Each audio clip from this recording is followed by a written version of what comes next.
অবশেষে রাজশাহী বোর্ডে অটোপাস দেওয়ার ঘোষণা দিল শিক্ষা বোর্ড।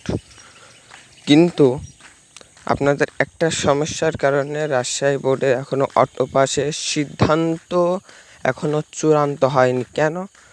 এবার আমি একটা উদাহরণ দিচ্ছি, আপনাদের এটা বুঝুন। সেটা হচ্ছে, আমি হচ্ছে হেড, আমার কর্মচারী হচ্ছে রাজশাহী বোর্ড, ঠিক আছে?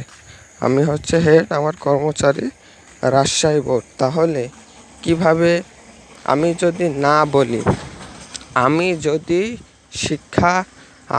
হেড, আমি যদি না বলি, তাহলে কিন্তু অটোপাস দিতে পারবে না কোনোভাবেই।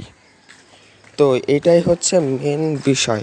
তো অটোপাস দিতে রাজি হলেও আপনাদের মানববন্ধনের যে মিছিল, ওটা মেনে নিল রাজশাহী বোর্ড, কিন্তু মেনে নিলেও আপনাদের কোনোভাবেই অটোপাস দিতে পারবে না যদি হেড শিক্ষা বোর্ড যদি না বলে। কোনোভাবেই শিক্ষামন্ত্রী যদি না বলে, তাহলে কোনোভাবেই হবে না।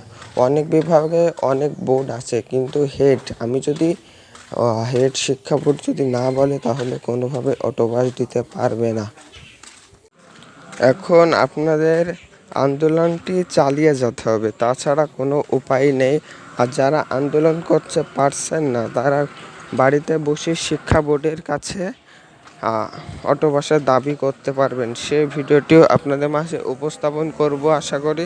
তো আমাদের সকল প্রকার আপডেট নিউজ পেতে আমাদের চ্যানেলটি সাবস্ক্রাইব করে রাখবেন, পাশে থাকা বেল আইকনটি বাজিয়ে রাখবেন। যে সকল বিষয়বস্তু আপনাদের জানা দরকার, সেগুলো আপনাদের মাঝে উপস্থাপন করব। ধন্যবাদ সবাইকে।